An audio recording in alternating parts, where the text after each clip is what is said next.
today I think we're going to do something a little fun. I think we're going to call it a little gimmick or game changer. And I think this will be something exciting for us. We're going to talk about some of the common trends out there, things we hear about in the news and whether or not they work or they don't. But has there been anything in the news recently that we've seen? It pertains to one of our recent episodes. Anything you can think of?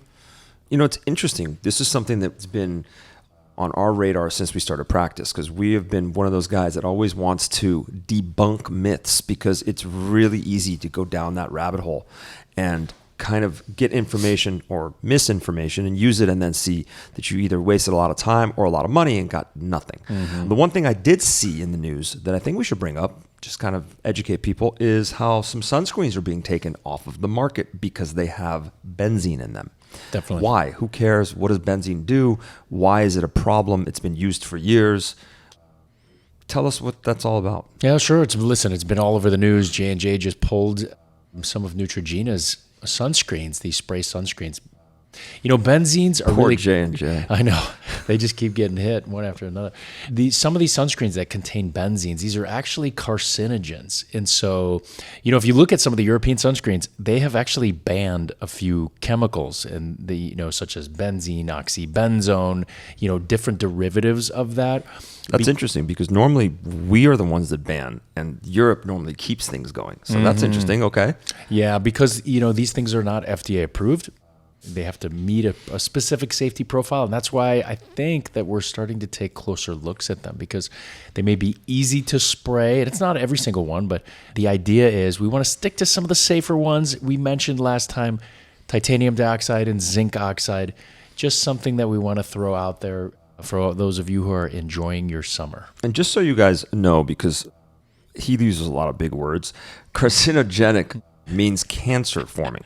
And the type of cancers that benzenes can kind of form or cause are blood disorders, mostly leukemias. Mm-hmm. So it's one of those things that you can use it for a while. It's not that you're going to get a skin cancer from it. You're not going to get something that's noticeable, but it can actually be absorbed by your body and cause either a leukemia or some sort of blood disorder. So stay away from benzenes. Use sunscreens that don't have them. Just look at the ingredients. I think you're better off that way. Awesome. Great advice. And otherwise, you've been good this week? Yeah, I sit next to you, so I'm perfect. I love it. Listen, we have way too much fun, and this is no exception. And with this episode that we're doing with gimmicks and game changers, if you guys have any questions, you can always drop it in our comments.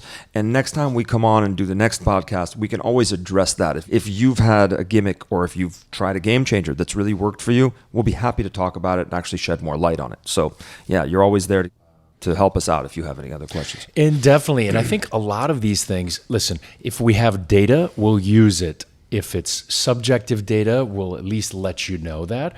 And also, we'll kind of give you our opinion just based off the anatomy and physiology and things that we should expect. And so hopefully you can learn something. I think maybe what we start off, and these are all things that our users have sent in. So I'm going to start off with a fun one. This is rice water. I know we've all heard of using rice water on the skin. We've looked at some the benefits, especially in Asian communities, and they always look so young for their age. And so some people think, oh man, well, maybe this is something magical. Well, listen, there's no magic in rice. However, if we look, when you take rice and you put it in water, sometimes it becomes that cloudy or milky type of water. And really what's happening is that the water leaches some of the nutrients out of the actual rice into the water.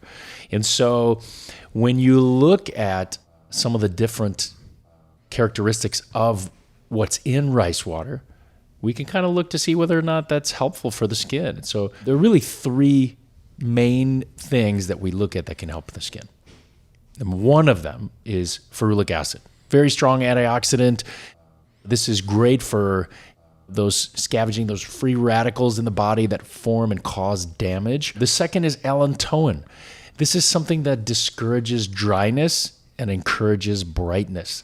And so this is something that can be found in skincare products as well. And the last thing is vitamin E. This is a fat-soluble vitamin that really helps plump the skin and helps with hydration. And so Those three things can make this a very interesting addition to anyone's skincare. And it's the cheapest thing in the world. You really take, a half cup of rice, you place it in 2 cups of water, and really allow that to seep in for at least 15 minutes. And then what you do is you strain off the rice, and you can collect that and put it in the fridge. And once, this is after boiling. So at least for 5 minutes, you let it sit, then you put it in the fridge. And once it's completely cool, you'll go ahead and you can use that. And I think, some people say, what's the easiest way to place this on it, and what order? I think probably the greatest place to put this after you cleanse your face, because your skin is just waiting for some nutrients. And so you can just take a cotton ball and you can uniformly place this all over your face, or you can even put it in a little spray bottle with a nozzle and you can spray it onto your face. And it's not something that you wipe off. You just let it absorb into the skin and then go about your daily routine. Wow, that's interesting. I'm going to try that myself. That's coming from the culture that I do. We have a lot of rice, so the amount of rice water that we have access to is very plentiful. That's right, making some toddy. Very, very interesting. This is something that I knew about, but I didn't know it was this great. I'm going to move on and talk about Jade Rollers. And people have probably heard about these Jade Rollers, and really, does it work? Is it something that you should do? Why should we do it? Now, the one thing I will say is most of these things aren't really going to harm you. So when we do talk about gimmick or game changers, it might be a gimmick, it might just be a big waste of your time, but it's not really going to hurt you. With the Jade Rollers, on the other hand, they're actually very beneficial. And by just taking them and using them on your face and using them in a upward and outward direction, what you're doing is you're increasing blood flow to the face, and you're actually draining the lymphatics, which cause swelling most of the time. Really effectively. It's something you can do on a nightly basis. I know people that actually put it in the freezer because it feels really cool and soothing to the skin. And really just a great way to increase blood flow and take the swelling down and show really the underlying structure of your face. Very simple, very effective, and very inexpensive. And some of these little hacks that we were teaching you that you could do at home cost pennies, and they really help keep you looking really good. Yeah, I think, is there a special way you have to use the Jade Roller? Or you just, is there any specific one you have to buy? It's kind of, I think there's so many different things out there. Is there a technique that you would recommend? I mean, again, I would do it where you're rolling everything out and up if you can. So, start on the inside of your face, so medially, and then push it laterally or outwards. So start where your nose is and then bring it out to your cheeks. So you're really draining everything, because that's how our lymphatics drain anyways. So if we can do it that way, I think it's more effective. A lot of people say that they kind of find their own way of doing it, but we find that that's the best way to do it. Yeah, I think, it's interesting. I've seen people do that on one half of their face, and you can clearly see a difference, especially under the eyes. And so, it's basically just a demonstration showing as you roll the eye. And again, as you said, you go upward and outward because the chain of lymphatics is really over in front of the ear and lead down and drain into the neck. And so that's, especially after a night out or something like that, we can easily see, some puffiness the next morning. It's probably one of the best things in the world. And I think, most Jade Rollers are probably, pretty standard. Yeah, I think you can buy any of them and use them. And, some are going to be obviously a little more sturdy, and some of them are going to break down a little more the more you use them. But I kind of figure out how to do it. I think it's very beneficial. And like John said, I think there are times where you're going to want to use them more because you're going to feel puffy. You're going to feel swollen. Some people feel that way. And this really helps to kind of relieve that. Definitely. And that cold, that addition you made of keeping it cold, I think that's half the game changer right there. I'm going to be rubbing rice water on my face with a Jade Roller. So now, I think we're going to head off to the next topic. So I don't know if you've read, there have been multiple beauty magazines that have come out with the mini fridge saying you have to keep your different products in the fridge. Now, is this a gimmick or is this a game changer? We're talking about those tiny little fridges that you can keep plugged in. Some of them are even battery operated, and they keep, your skincare products probably in the range of 45 to 65 degrees, something like that. And the idea is, do your skincare products last longer? Can they be more effective? Because you're putting it on cooler, does that actually help?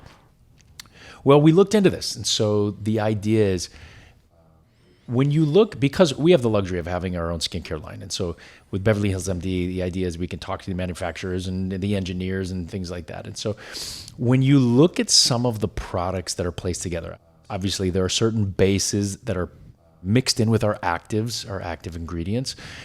And some of those bases are really there to blend the product into a homogeneous type of thicker liquid, depending on the product. It's not the temperature that is an issue. So keeping something cooler, we're not worried that it's heating up and that it loses its efficacy. The issue with why skincare products slowly lose their efficacy is because of oxidation. And so after you open the product, so we can look at shelf lives and all things like that. So let's say we've never opened a product, it remains sealed, probably going to last longer than the expiration date, but we put that on there just in case because things will lose their potency over time. Now, once you open that and you release the seal and oxygen now comes in contact with some of the active ingredients, that's when oxidation occurs. And albeit it may be slowly, a product will slowly oxidize over time. The second thing is many of the products that are oil-based, once you place the product within a fridge, and so you're going less than 68 degrees or less than 65 degrees, suddenly that oil starts to turn a little more solid. So what we don't want to do is take the bases that are used and separate the products by placing them in the fridge. Doesn't mean you have to throw that fridge away. I think that's a great place for the Jade Roller. There are certain medicines that are temperature. The topical medicines, one of them is Triluma. That is a hydroquinone, a retinol, as well as a small amount of a steroid. And that actually, when you keep in the fridge, will last longer because that particular medicine is temperature sensitive. But as far as your regular overall products, I think the idea is as long as you keep them in ambient temperatures, we don't heat them up or really cool them down, keep them really right around, anywhere from 68 to 74 degrees, something like that. I think most products are going to, have their efficacy as long as possible. What are your thoughts? I agree with you. And it's interesting because this is why it's a gimmick. For years and years and years, we've always kept skincare products on our counters. When you go to Sephora, there's not a big fridge. Mm-hmm. So it really doesn't make sense. Now, there are, like you said, a couple products that are there. And I think just when you buy your products, just take a look at them. 90% of them or more, probably 95% of them don't need to be refrigerated. There are some with ingredients that will last longer. And I think don't get sucked into all of the extra stuff that needs to be there. Simpler is always better. Awesome. Let's move on to a big trend over the last couple of years. And interestingly enough, it's such a trend that I went to a course because I was really curious about this. And it's these threads, or the PDO threads. Mm-hmm. So threading is a really kind of big fad right now. Depending on who you talk to, some people think it's the best thing that's ever happened. Now, I want you to kind of consider what threading is. Now, you're taking a thread. Most of the time when we say PDO, it's a non-permanent thread that ends up actually absorbing into your body over time. And it's a barbed suture, right? So most of them are barbed sutures. There are some thin ones now that they're putting superficially to cause collagen production. Now, the interesting part is anyone can do this. All you need is an afternoon course of maybe a few hours. And here's my take on it before we talk about anything else. If someone does a few hours of training on something, are you going to really let them stick a bunch of needles and threads into your face? In my opinion, it's just you're asking to have issues. Mm-hmm. And, we are fully trained plastic and reconstructive surgeons. We know the anatomy and physiology of your body and really know how facial aging especially works. And we know that if you just put in these threads, what can happen? Number one, it is a blind procedure. So meaning we're not opening anything up. We're putting in threads to certain areas, whether it's to lift the brow or to lift the corner of the eye or to bring up a jowl or to create a sharper angle of the jaw or to make the neck tighter. All of these, and there are multiple other areas we can do this. People are putting it in the abdomen. People are lifting knees with little threads. I want you to really kind of conceptually think about, we're lifting up someone's knee with a small little thread. Well, as soon as you start walking for a prolonged amount of time, it's going to give. These are the things that we're seeing over the last couple of years that we're having problems with. Number one, malposition. So you put something in that doesn't look like the other side. So you have two completely asymmetric sides, because if you cut the face in the middle, there's two sides, right? So one brow is a little bit higher than the other, or you go home, it looks great. 3 weeks later, one side snaps. So now you have one side that's lower and the other side that's higher. And I did have a patient. The funny part is I have placed some of these myself. And I did have a patient where we tried lifting the brow. It looks great temporarily. And all it took was one strong expression and one side snaps. And now you've got that asymmetry. I think it's a ridiculous procedure as well. And again, we can go on and talk. We can dedicate a whole podcast to this, and we're not going to. But in our opinion, there are better ways to get really nice results without having to put in threads in the face blindly.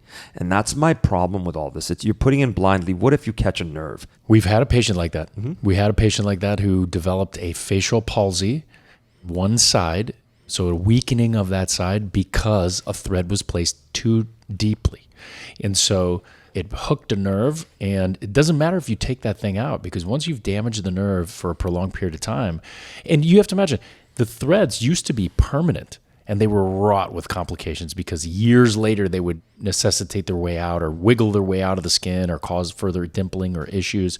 You have to imagine you have mimetic muscles of the face. That means you make expressions. So even if you place a thread and it looks great in repose, meaning you're not making an expression, you animate. Your face moves. All of a sudden you start seeing dimpling and contour regularities and things like that. And I'm a firm believer, listen, I love Demi Moore, but that photo, that infamous photo where of her walking down the runway and it looks like she's a joker because it almost looks like a cleft at the side of her lip, I think that was likely a thread that was placed and looked amazing when she was in static repose. But once she started to smile, oh man, it just accentuated that pull and looked very abnormal. It's an unfortunate photo right there. And again, most of the time what we'll tell you is if it's too good to be true, it normally is, number one. And if it's really easy to do, they say no incisions, it's going to take minutes, you're in and out, and it's going to look like a facelift. Don't believe it. It's just not going to happen. Listen, trust me, as plastic surgeons, we do all of these procedures. We would love for something to be that easy because we could churn and burn. People come in through the door, it'd be very easy. I would say, listen, you're also talking about thousands of dollars, and if it's done by someone who's appropriately trained professional. And so if money is no object, then go ahead, get it done. It'll last for a weekend, even if it lasts 3 months, because that's really the PDO. By 3 to 6 months, it's gone. And so, if you've got all the money in the world, by all means, go ahead and do it. But if you're looking for better procedures, we definitely can offer something that's a little more permanent and effective. And again, there's going to be people, there are going to be nurses, nurse injectors, and cosmetic doctors and others that will swear by it. But from our standpoint, we'll kind of give you the down and dirty, tell you exactly what the truth is behind everything, and then you can take it from there. Let's move on because we can go down that rabbit hole. Definitely.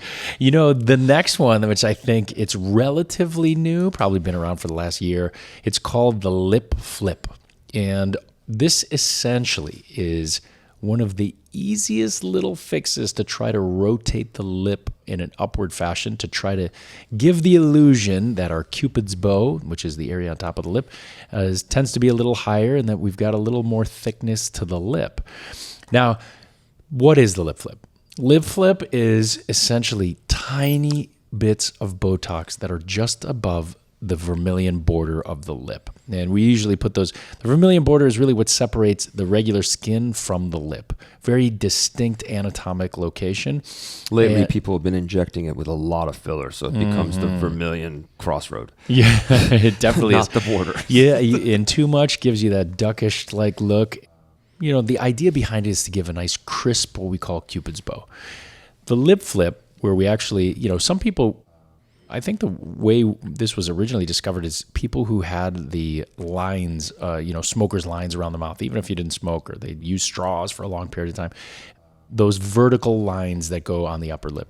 So we tried using what we called micro Botox. And so maybe 4 units total, or even 2 units, 1 each at the peak of Cupid's bow. And what they noticed in trying to alleviate some of that resting tension of the upper lip is that the upper lip looked a little bigger. And so you have to imagine the orbicularis oris, which is the muscle that is around the mouth. It's a circular muscle that's actually broad. It's wide. It's probably an inch wide. And so if you can target a portion of that to relax while the rest contracts, the idea is if you put it at just above the lip, that part relaxes and allows the part that's just under the nose to lift the lip upward. So it really is genius, and you have to know the anatomy correctly. Now, can anyone do it? Yeah, anyone can inject it. The idea is you've got to do it in the right spot. It has to be small amounts, or you'll lose competency of your lip. That's the key. So most people, there's a lot of people that come in and say, I got this lip flip, but I couldn't eat. I couldn't purse my lips. I couldn't suck on a straw. And again, like Dr. Layke just said, if it's not done properly, if there's too much, well, you're going to lose that competency. You're not going to be able to whistle. There's a lot of things that are going to go wrong. Now, will that get better? Sure. But it is a beautiful way to get millimeters. Understand, guys, millimeters. This is not something that's going to be like you had lip filler or you had a lip lift. Or you had a lip lift. This is just a subtle pop to your lip that is in fashion, and it works beautifully. Mm-hmm. Definitely. Moving on to one of my favorites, and probably one of recommended procedures that we have here at our practice and around the country and around the world. And it's microneedling, or something you guys may have heard is the vampire facial. Kim K made it really famous by taking a picture of herself after she had this procedure, which is basically microneedling her face and then taking a little bit of PRP, platelet-rich plasma, which is basically just taken from your blood and then spun down, and we take the liquid gold, which is just platelets, which are responsible for a ton of growth factors, and then that's just put on top of the skin and also driven in. Now, I'm going to start with microneedling, and I remember this distinctly. It was probably about a little bit less than 20 years ago. We were in training, and we would have these journal clubs where we take the main plastic surgery journal and we'd go through it, and an article came up that really got my attention and one of our boss's attentions. And it was microneedling. And it was basically a group took a rat and they took half of the rat's belly and did nothing, and the other half they microneedled. Then they took tiny biopsies and they showed that the collagen and elastin from the side that had microneedling was significantly more. Mm-hmm. And basically that's the holy grail in what we do for a living. We are always trying to find a way to increase your collagen and elastin. And they increase the thickness of the dermis. Yeah, and that's exactly what it does. So the thicker we can get your collagen and elastin, because we lose about 1% or 2% a year, what we have to do is replenish it. And what better way of doing it other than injecting a bunch of filler or other things is doing it naturally. So basically what happens is we take a microneedling pen or a derma roller, or you can use Morpheus, or you can use anything that's causing injury that is going to cause growth factor stimulation and is going to stimulate collagen and elastin production in the area that's microneedled. By using PRP with it, we're actually adding more growth factors that will go into the area of injury and repair it. Now, we don't use this just for cosmetics. We use this for many different types of procedures. We basically combat, and we try to at least, stretch marks, scars, any type of injury we've had in areas. PRP has been used for years and years by orthopedics surgeons to help basically signaling growth factors in areas that have been repaired, like, for example, Kobe Bryant's Achilles tendon or people's knees. Now, we're going to shift back again to cosmetics. How often do we need to do microneedling? What is the effective way to do it? Is there pain? Is there discomfort? And is there downtime? I'm going to throw that to you. We have to look at the life cycle of collagen production, which is approximately 6 to 8 weeks. And, so I would say, that would be a good base. You could do it every 6 weeks. Some people do it every month because you're kind of overlapping. And I always liken it to aerating a lawn, where you kind of poke holes in the lawn and grass grows. Essentially, it's the same thing. And you have to hit a certain depth. I mean, the idea is, I guess if we look Gimmick or Game Changer, if we look at the idea behind, those little ones that you can buy off Amazon, and the needles probably go 0.25 millimeters.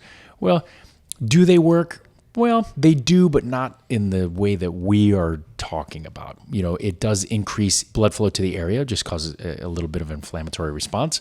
But really what we're talking about is hitting the reticular dermis. That is a layer of the thick area of skin. You have outer layer as epidermis. That serves as a water barrier and protective agent. And then you've got the dermis, which is the thick layer of the skin. And so you really have to hit that dermis in order to increase collagen production. So, we're talking in some areas of the skin, you're going, 1 to 2 millimeters deep.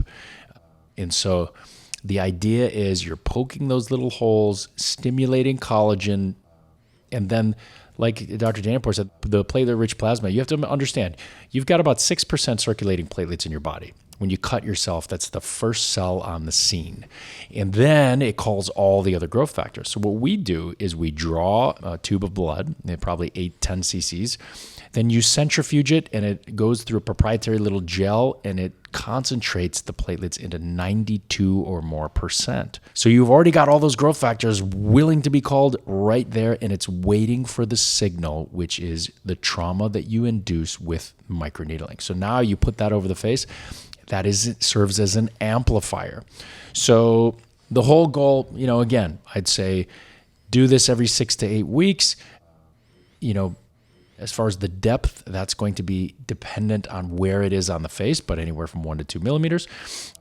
And you do 3 sessions each 6 weeks apart, and you will definitely see an improvement in your quality of your skin. And this is something I recommend to our patients to do, if they can, once a year, because we know scientifically that this works. Meaning the whole cycle. The whole cycle, yes. Definitely. If you can do 3 of these sessions a year, even if you do it every other year, we know that it works. Mm-hmm. We know that it has been shown and it's proven and it's been replicated. And when we try and we use this on scars, it is incredible what it does to scars. Mm-hmm. Scars that are incredibly hypertrophic or thickened. Some keloid scars that are basically unresponsive to anything. Now, not all keloid scars, but some people that have really bad scars, we've thrown multiple microneedling sessions at them, and it has worked very, very well. Mm-hmm. It also helps decrease the appearance a little bit of stretch marks. One day we'll talk about stretch marks and tell you how difficult they are to treat. Mm-hmm. We'll move on because, again, some of these topics we can talk forever and ever and ever. Microneedling is definitely a game changer, something that I highly recommend to everyone. Definitely. And if our subscribers have any other questions or you want to ask further questions about it to obtain information, please put that in the comments below. So our next one, I love this one, product lines with all organic or natural ingredients, that they're better for the skin. So, listen, I'm obviously biased because we have our own skincare line, and the idea is there are really 3 types of lines that I see. One has all chemicals because, they're trying to use the latest and greatest topics in science. One is all natural and organic because the branding of that is that this is safe for your body. You won't have any irritation. And then the third one, which is to a lesser extent, also encompasses our skincare line, is where we use a blend of both, And the reason for that is because what we try to do, you have to imagine, most of our medicines, most of our topical ingredients, all our actives are based off natural things in nature. And so this is where we get our start, but we tend to use science to help amplify that. So I think, we even have a synthetic growth hormone topical product because you can't really find that in nature. Now, are all natural or organic ingredients, are those better skincare lines because they don't cause irritation? That's absolutely not true. That's a gimmick.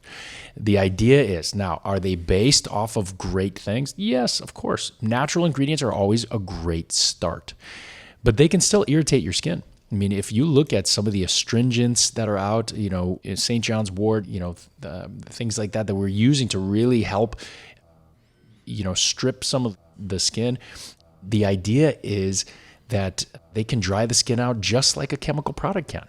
And so they have to be used correctly. And I think a good skincare line is based in nature, but uses science to amplify it. And so I would say, keep your eyes and ears open for new lines. If you have any questions, always run it by us, because the good part about being a plastic surgeon is that we see hundreds of skincare lines, and our patients tell us what works. And then we can look at the actives and say, all right, well, there's something here, and can we make it better? And that's really how our skincare line is. And also just developed. remember that everyone's a little different. Like what works really for John versus my skin may be a little different. I may react completely different to something that's all natural, whereas he won't.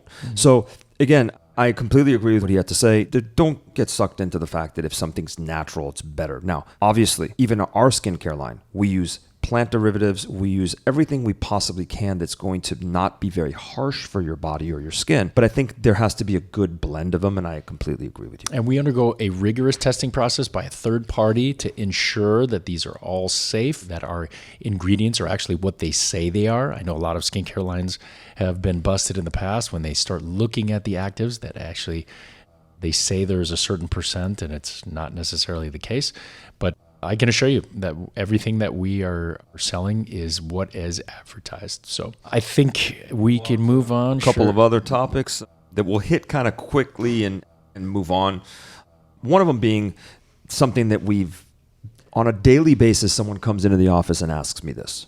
Can you do that without putting a scar on? That is my favorite. So scarless plastic surgery. Guys, we're plastic surgeons. We're not magicians. And we will do everything we can to always hide scars, to put them in areas where they're not obvious. But with most of the things that we do, number one, a lot of what we do is excising skin. So to take away skin, for example, for a breast lift or a tummy tuck, how can we do that without scars? How can we do a facelift without scars? How can we do an upper eyelid lift without scars? Now, if people are telling you, like I had someone 2 days ago that came, well, I saw on the internet that you can do a breast lift scarlessly. Run for the hills. It's impossible. These things are not possible. They're gimmicks. They're huge gimmicks. Now, are there minimally invasive procedures that we have and we use, things like Body Tight and Face Tight, that require very, very small incisions that are hidden? Absolutely. Sure. And again, those are for the specific candidate. It is not for everyone.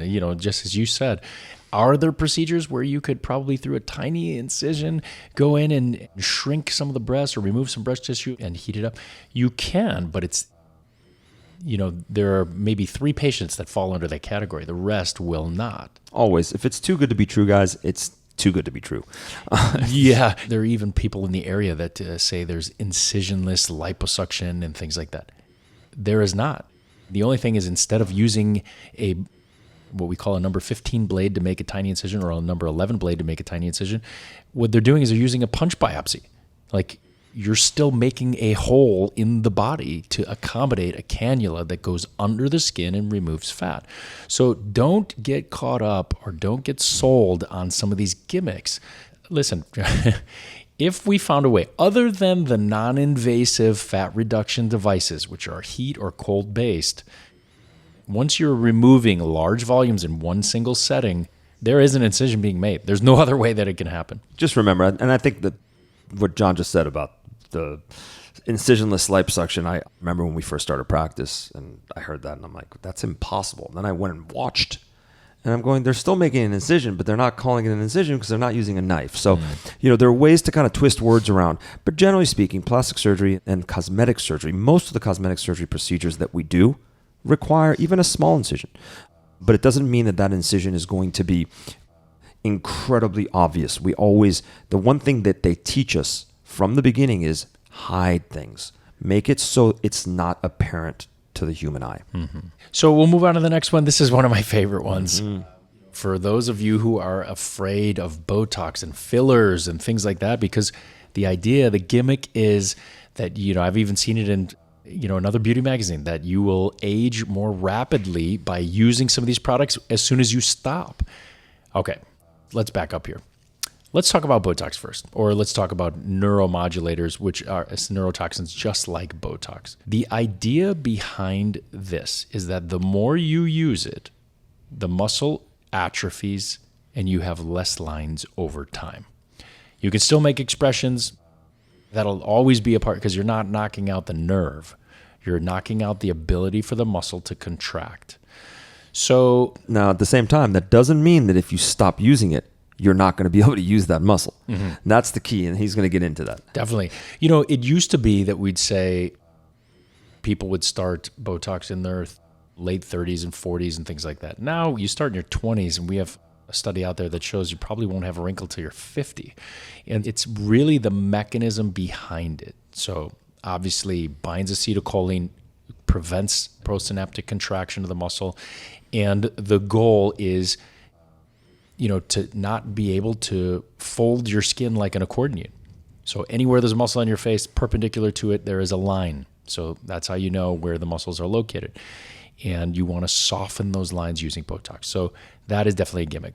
And if you ask 100 plastic surgeons or dermatologists or cosmetic surgeons or people that do Botox, they will tell you it is the number one best tool in our armamentarium to prevent facial aging. Sure. Even those people who get brow lifts and facelifts and things like that, it doesn't obviate the need for Botox. I mean, you still use it. Absolutely. But it doesn't mean that if you do it, and if you don't like it, some people come and say, listen, I don't like it being stiff. I don't like the way it is.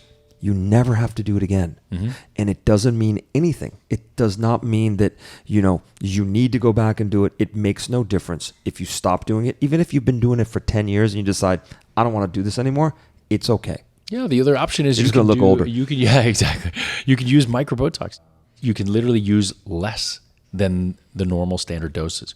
It may not last as long. It may not have the same effect, but it still will help slow the signs of aging. Absolutely. The second gimmick here we look at is, the same thing with fillers. So people say, oh my goodness, once my fillers run out, I'm going to look older than I did before.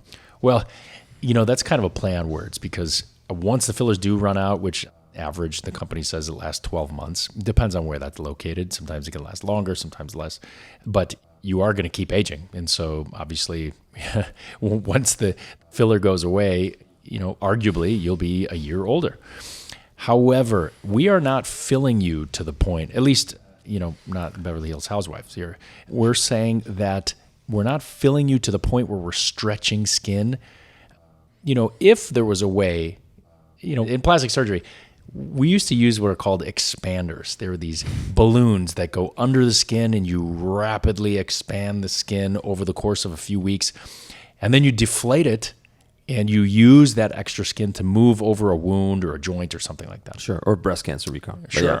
Yeah. And we are not filling you with filler, enough filler for it to rapidly expand and then deflate, at the same time. This is something that, although we fill appropriately, even if we were to overfill a face, it's going to take 12 months for that to go away, at least. And the idea is that your skin slowly contracts over time and returns. So that is definitely a gimmick. You will not age more if you use Botox and fillers and you discontinue them. Absolutely. And a lot of the fillers out there now actually have some collagen stimulating products in them. So they say that when you do put it in, over time, you should build some of your own collagen. So hopefully it replaces some of that. So that's another caveat. We can move on to the next topic. Perfect. Next topic is, again, one of my favorite questions we've answered over the last 12 years, probably at least once a week. So what happens to the fat that you take out after liposuction, number one? Number two, are you going to lose weight if you have liposuction? And number three, are your cholesterol levels or triglyceride levels going to come down after liposuction?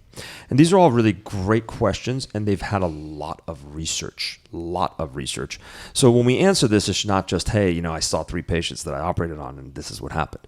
So number one, what happens to the fat after you take it out? So let's say you come in and you have liposuction, what a lot of people call 360, where it's your abdomen and your flanks and your back. And you really take out as much fat to give you a really nice contour. I want you to really think about liposuction as something like sculpting. Michelangelo would take a piece of marble and then he would sculpt out a human body. And the way he did it is he took certain areas away and he left certain areas. And that's what we do with liposuction to create a really nice contour. We try to take out as much fat as we can to continually leave a nice and natural contour after. Now, the areas that are not targeted, however, still have fat cells. And you're born with a certain amount of fat cells. That never changes. So I have a certain amount, Dr. Layke has a certain amount, and your listeners, you all have a certain amount. That never, ever changes. Now, what does happen when you gain and lose weight is the fat cells themselves, they get bigger, or also a big fancy word for it is hypertrophy. They get bigger, and that's why you look bigger. That's why you gain weight. Now, when the fat cells are taken out from liposuction, those are gone forever. They're never going to come back. But the existing fat cells that you have can still get bigger. And most of the time, billions. And you have billions.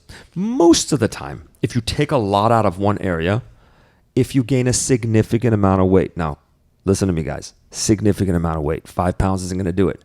We're talking about 20 pounds. If you gain a lot of weight, you will gain weight. And you will gain more weight in areas where the fat has not been taken out. You're not going to get Popeye arms. It's going to kind of distribute evenly around your body, but the areas that were not targeted, those are the areas that are going to grow. Now, are you going to lose weight? Listen, fat doesn't weigh very much. And so the idea is sometimes we take out 5 liters and patients don't see, a major weight reduction. So the idea is that you take inches off. And, really what weighs a lot is our muscle and bone and skin. Obese people have a stretched out layer of skin. It's excess. And so will you lose weight when we excise skin or remove it? Definitely. But really just liposuction alone, that's more of a gimmick. You will buy new clothes. They will be smaller on you, 100%, depending on what areas are targeted. If you're doing your thighs, your leggings will be a smaller side. If you're doing your abdomen, for men, a very common area to do liposuction is the chest and underneath the armpits, because they say the dress shirts don't fit well because they've gained weight in those areas. And it's a game changer. It really is.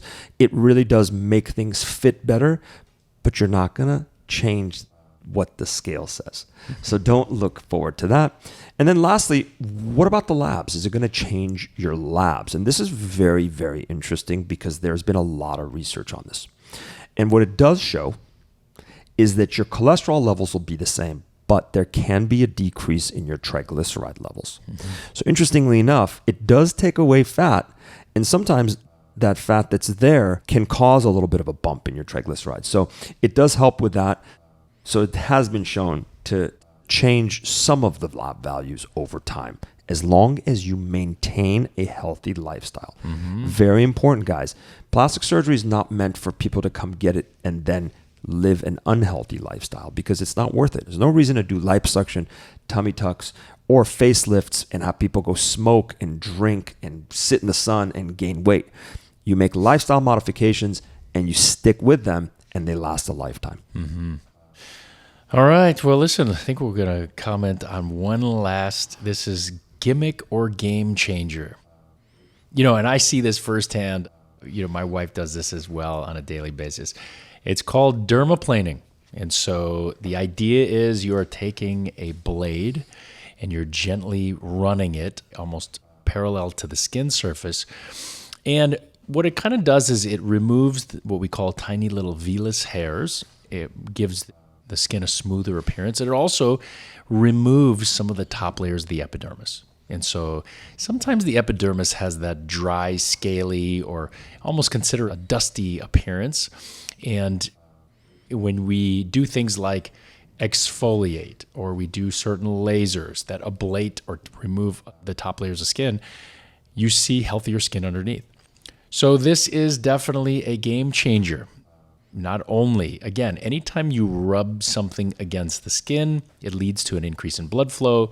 That inflammatory response calls in growth factors because the body is assuming an injury, and so it can only help. But the second thing that it does, which is the real reason why it's a game changer, is because it actually removes those top dusty layers. So to do this on a nightly basis or every morning, it can be a game changer. It simply just creates a smoother appearance to the skin. And also, you have to understand that some of we call them nevi or moles or things like that.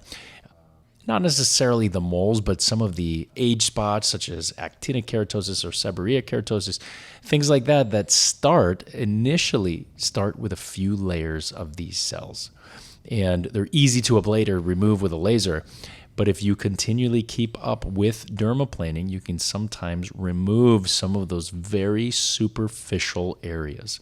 So listen, that is definitely a game changer. I do think that it should be a part of a regimen, just for the reasons that I listed before.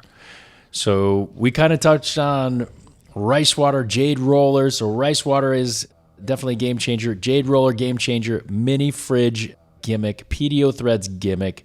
Lip flip is definitely a game changer. The vampire facial or microneedling, definitely a game changer. Product lines with all natural ingredients that they don't hurt the skin, that is a Gimmick. Scarless surgery is a Gimmick. That you're going to age more with Botox filler, that is definitely a gimmick or a myth. Fat redistribution post-lipo, including is it going to improve your labs and all things like that. Listen, it's a game changer for the fact that it'll improve the contour, it improves your triglycerides. It is, a gimmick that, essentially you're going to look like Popeye if you just liposuction around the midsection. And dermaplaning is definitely a game changer. Perfect. Thanks for listening in, guys. And again, like I said before, if there are things that we missed, there's only so much time we have, but we'll be happy to touch on them again in our next podcast. If you have any questions about anything, if you think it's a gimmick or you feel like you've been gimmicked, let us know and we can kind of shed some light on it. We appreciate you listening in. Definitely. Thanks for hanging in there.